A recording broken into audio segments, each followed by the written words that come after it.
justiciable. Okay, yeah. Anyway, step 6 is like so far out there that it's not even as relevant.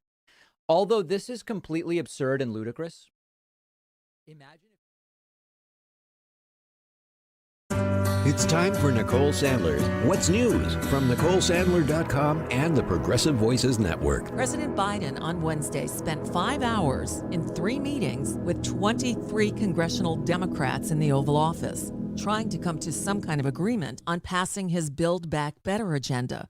With the outcome, according to one senior White House official, quote, moderates agreed that they need to coalesce around an offer to the liberals. Reportedly, when the president asked the Conservadem or Obstructionist caucus for a specific top-line number they'd agree to for the reconciliation bill, they refused. The group, which included Joe Manchin, Kyrsten Sinema, John Tester, Stephanie Murphy, and Josh Gottheimer, among others, instead argued that the Democrats should instead present an agreed-upon list of revenue raisers that would determine the top-line number.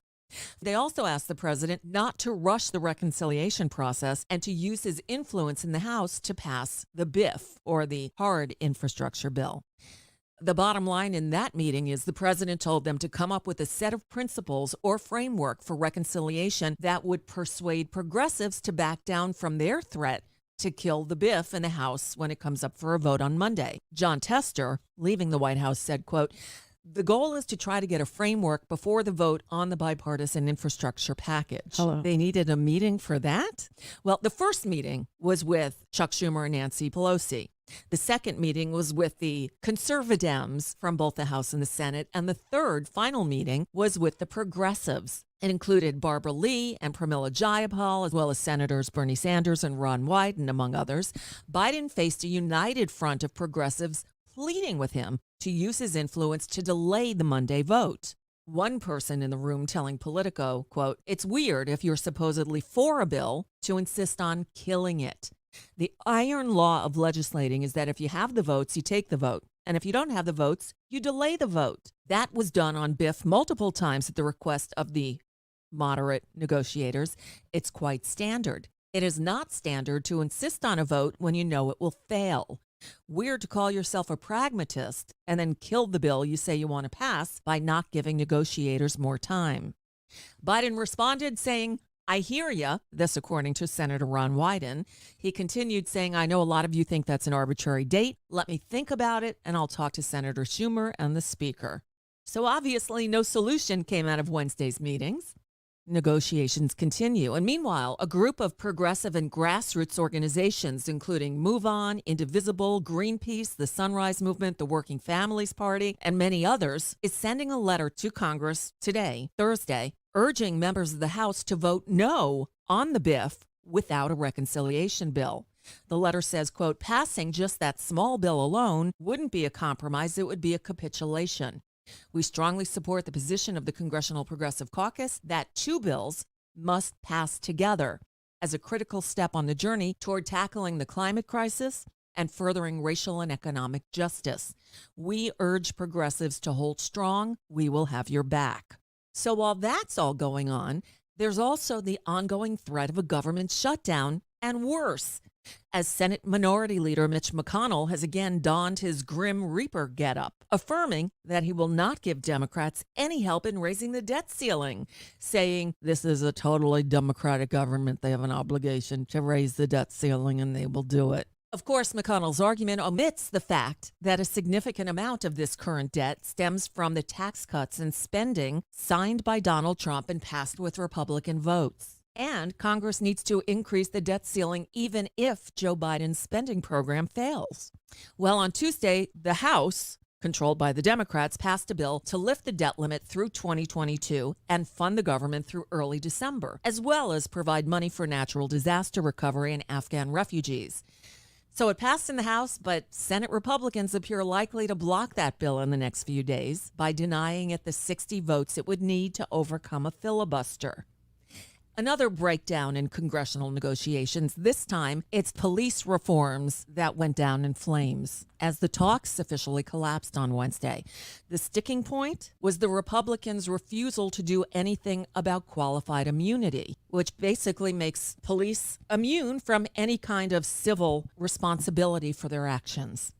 Meanwhile, President Biden on Wednesday spoke with French President Emmanuel Macron for the first time since France objected strongly to a U.S. deal to help Australia acquire nuclear power submarines. Biden reportedly acknowledged mistakes in the way his administration handled the matter, kind of a change from the former guy. France had recalled its ambassador over the incident, but said after the call it was sending him back. And this breaking news Thursday morning, the U.S. Special Envoy for Haiti resigned, saying he will not be associated with, quote, inhumane, counterproductive deportations of Haitians. In his resignation letter, Daniel Foote said the U.S. policy toward Haiti remains deeply flawed, and his recommendations have been ignored and dismissed. The resignation, effective immediately, comes as the Biden administration has faced widespread criticism for its treatment of thousands of Haitian immigrants who've been encamped at the U.S.-Mexico border. And that's just a bit of what's news for now. I'm Nicole Sandler. If you appreciate these reports and the Nicole Sandler Show, I hope you'll consider making a contribution. My work is... Mary had a little man. The fault. We believe that all men are created equal. To the magnificent mosaic that is America. From radio beacon to radio beacon. I have a dream. Change has come to America. Believe me. Help is on the way. Knock, knock. Who's there? It's a figment of your imagination. Randi Rhodes Show. Turn up your mind. I call on my colleagues to support our law enforcement by voting yes for this amendment. Opposing my amendment is a vote in support of defunding the police and against the men and women in blue. The gentleman's time has expired. Madam President, Senator from New Jersey. I am so excited. This is perhaps the highlight of this long and painful and torturous night. This is a gift. If it wasn't complete abdication of Senate procedures and esteem, I would walk over there and hug my colleague from Alabama. And I will tell you right now, thank God, because there's some people who have said that they're members of this deliberative body that want to defund the police, to my horror. And now this senator has given us the gift that finally, once and for all, we can put to bed this scurrilous accusation that somebody in this great esteemed body would want to defund the police. So let all of us, 100 people, not walk, but sashay down there and vote for this amendment and put to rest the lies. And I am sure I will see no political ads attacking anybody here over defund the police. And I would ask unanimous consent to add something else to this obvious bill. Can we add also that every senator here wants to defund the police, believes in God, country, and apple pie? Thank you. Cory Booker, everybody, Cory Booker. And of course, we're not going to get any police reform. It failed miserably yesterday. They just couldn't agree on whether or not to hold police accountable for misconduct. Yeah, listen, I am so tired of people being against police reform because they've been told the right-wing talking point that Democrats are trying to abolish the police. I mean, defund the police equals abolish the police equals no police equals chaos equals no. That is not what was on the table. That is not what they were negotiating. And the negotiations have now fallen apart. Karen Bass was the House member who actually helped craft this bill that did pass the House. Oh, yes, it did. It passed the House with an amazing number of votes. I think it was 219 to 211. Every Republican voting not to reform the police or to hold them accountable for bad behavior. No, they're the police. When they behave badly, we send our thugs to beat them up with Blue Lives Matter flags. That's what we do. Because you're mental. I am so convinced there's a mental illness epidemic in this country. I mean, like really out of control. And that is part of the police reform package, is to actually fund mental illness calls, to fund mental illness, to fund homelessness, which is where the majority of the calls come from. The majority of the calls that armed police are responding to have to do with everything from addiction to mental illness to homelessness. Sure, the proper response to homelessness is a guy with a gun. The proper response to mental illness is a guy with a gun. The proper response to everything in this country is a guy with a gun or a flagpole with an American flag on it or a Blue Lives Matter. You know, this is so ridiculous. So I just thought I would pull out the legislation and let you know what was actually in it that we failed to get one Republican to support. Now, this was the House bill that passed that was written by Karen Bass, that was passed by the House, that was left to die in the Senate. And that is why 6 months ago, on George Floyd's birthday, I don't know if it was, no, it wasn't George Floyd. It was the memorial of the day that he was killed, I believe, May 25th. Yeah, and they were supposed to pass the George Floyd Justice in Policing Act in the Senate, but the Senate was unable to do its work, as usual. Now we're facing a crisis of the full faith and credit of the United States yet again. Yeah, because they're holding us hostage, the Republicans are.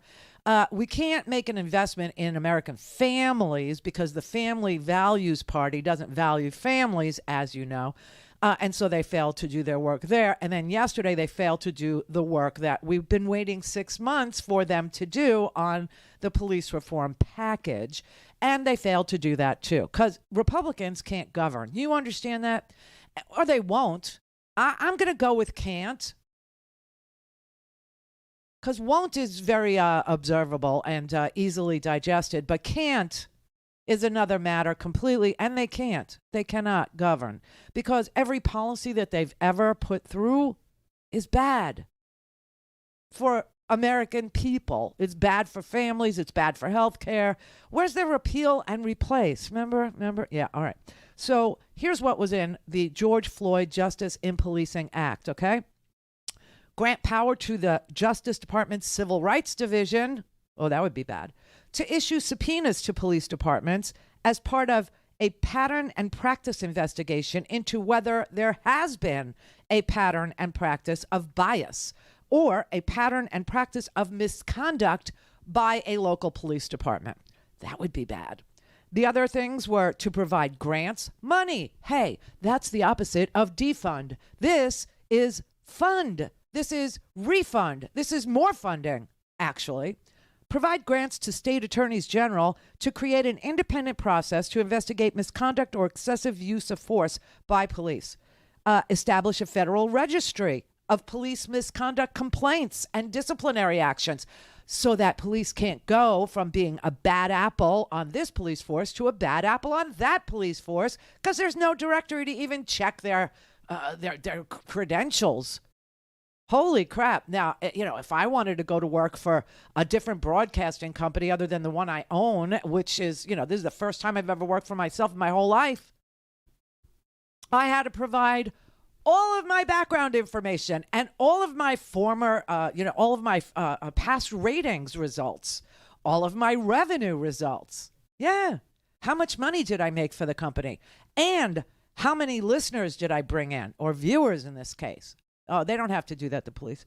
Enhance accountability for police officers who commit misconduct by restricting the application of the qualified immunity doctrine for local and state officers and change the intent element of 18 U.S.C. Section 242, which is the criminal offense of deprivation of rights under color of law, meaning because you have a badge, you were able to deprive somebody of their civil rights, right?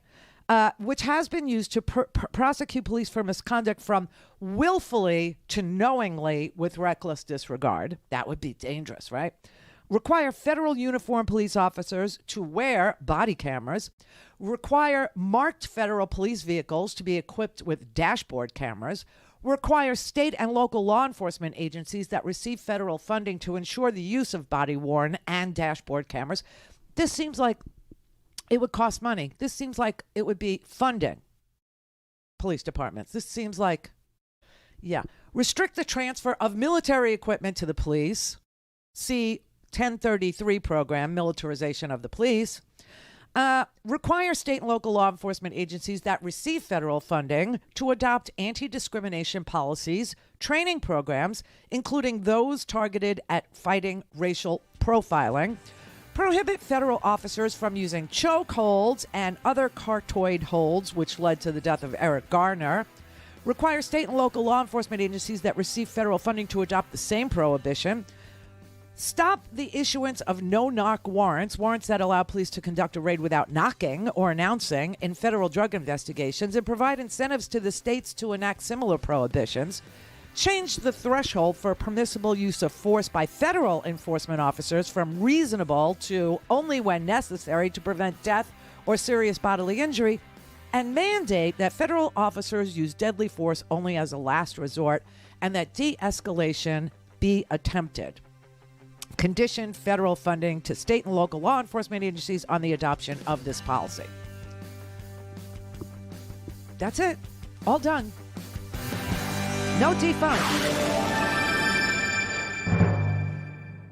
Clear for takeoff. Randi Rhodes Air Force. Air Force. RandiRhodes.com.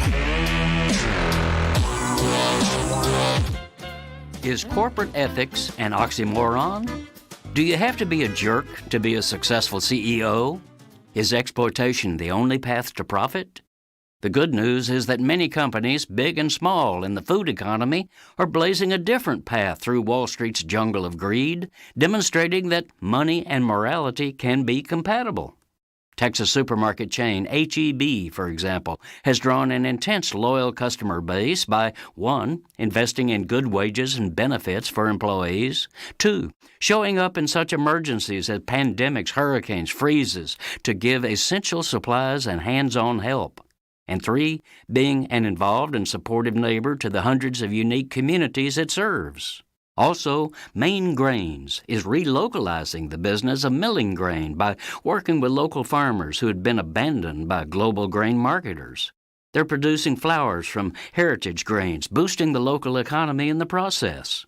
Then there's Bob's Red Mill, which also mills its products from diverse natural grains, and it's 100% employee-owned. These are part of a rising business alternative to the selfish profiteering ethic of Fortune 500 titans.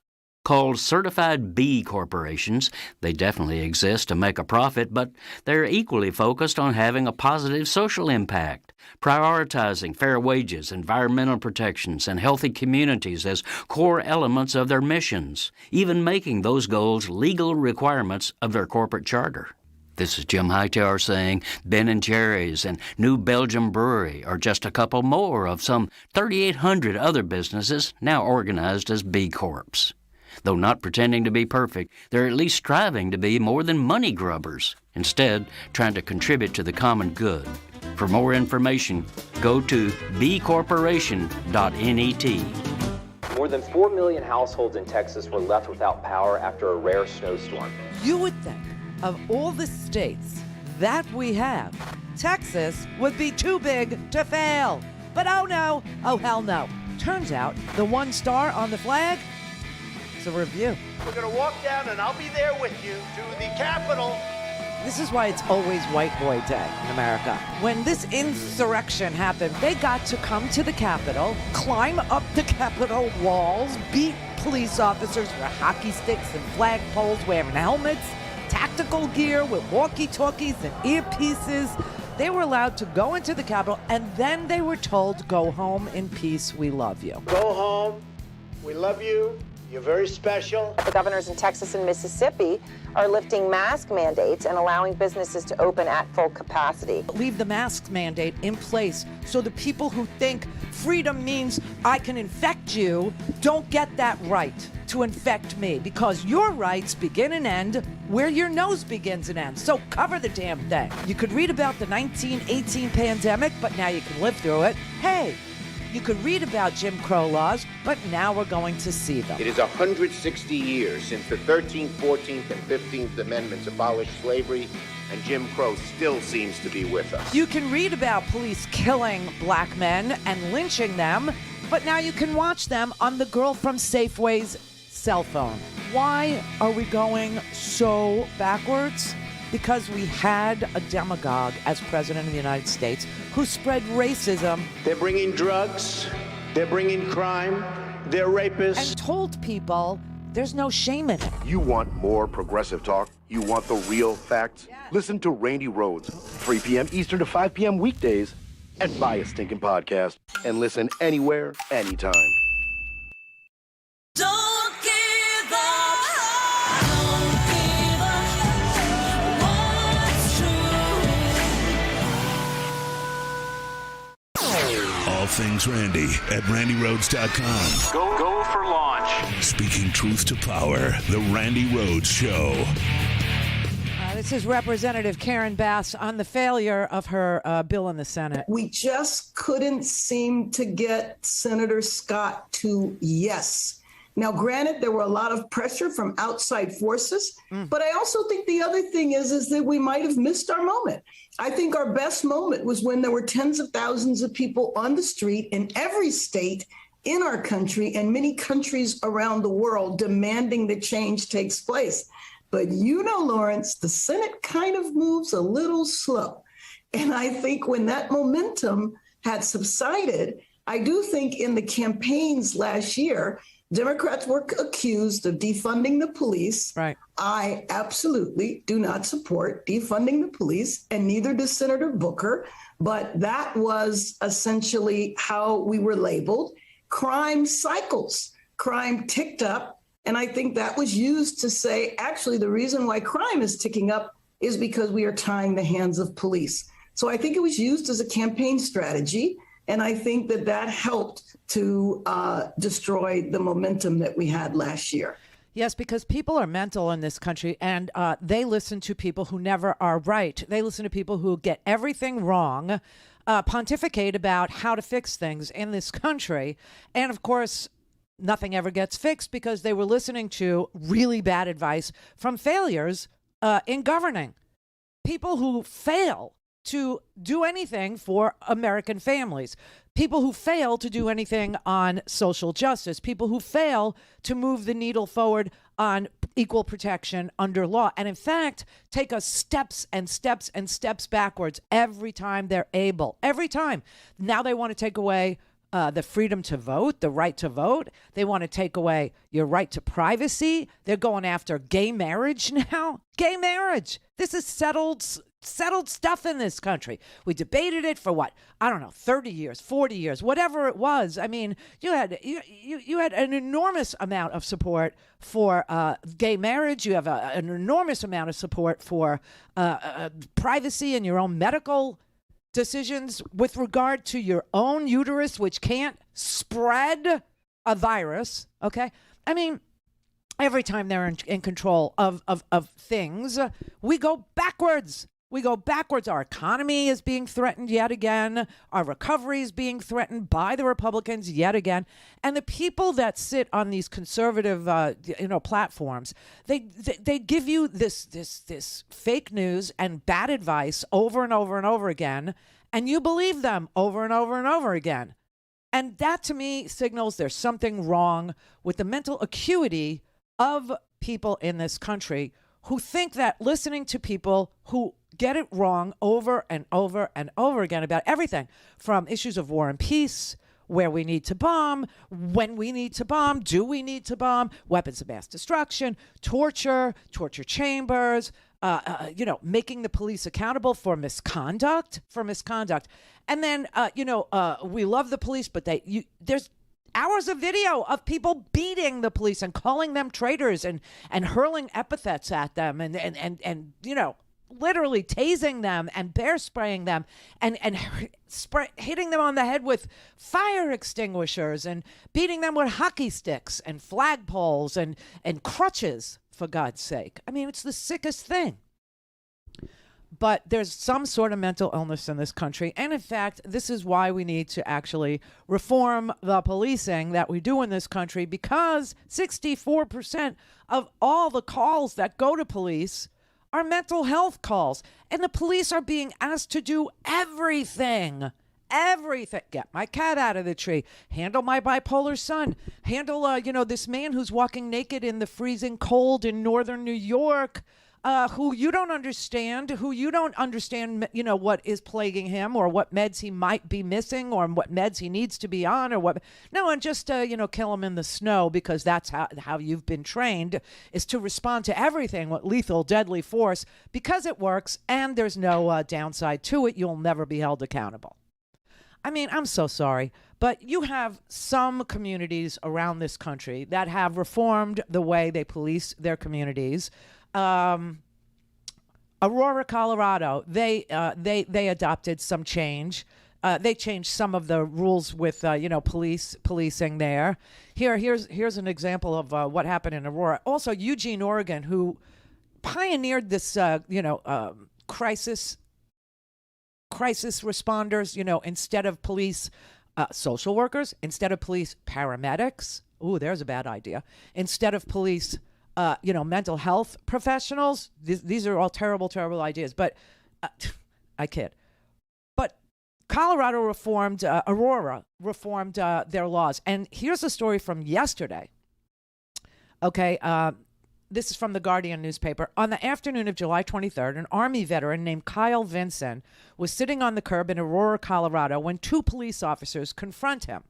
"Stay down, roll over on your face," one of the officers yells. He had his gun drawn. The officer shoves Kyle Vinson, a vet, shoves him to the ground and holds him there. Vincent says, whoa, what the hell did I do? He puts his hands up. The police were responding to a trespass report. They told him there was a warrant out for his arrest, and a minute later, they pistol whip Kyle Vinson. They pistol whip him. Then they choke him to the point where he can't breathe. And while gripping his neck, the officer says, quote, "If you move, I will shoot you." And by that point, Kyle Vinson is covered. His whole head and face, chest, neck, and breast area are covered with his own blood. How do I know this in such excruciating detail? Body cam. The police officer's own body cam. Okay, so the chief of the Aurora Police Department, Vanessa Williams, quickly released the body cam video and apologized to Kyle Vinson in a news conference. The officer who brutalized him, Officer John Halbert, was charged with assault, resigned from the police force the same week, and his partner, Francine Martinez, was charged under state law with failing to intervene on Kyle Vinson's behalf. That is reform. That is reform. And this is proof that it actually catches misconduct and punishes it so that it's a deterrent to pistol whip somebody for nothing ever again. Okay. Now, we look at Eugene, Oregon. They started this, crisis response, team response as a pioneering project, and lots of people are copying their project. Okay, so now you have it in Aurora, Colorado. San Francisco is now trying it. LA is talking about trying it, okay? Because they realize that 64% of the calls being made require paramedics, mental health professionals, and peer support counselors, because 64% of the calls are due to mental health breaks or psychiatric and behavioral crises. And so that should be the proper team that responds.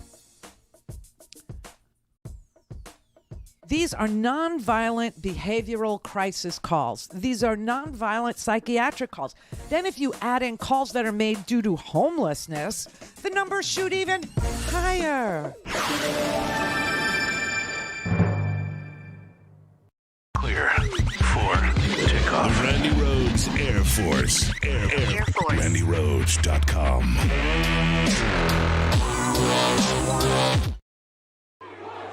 Dear Republicans, I know you won't listen to Hollywood people or New York people, or God forbid those libtards. So here's a video featuring exclusively your heroes. I want you to listen to your own leaders in their own voices. You can't call this fake news. These are your pals. Unedited. Roll tape. Would you recommend to our audience that they get the vaccine then? I would recommend it, and I would recommend it to a lot of people that don't want to get it, and a lot of those people voted for me, frankly. Get vaccinated. We are all pro-vaccine.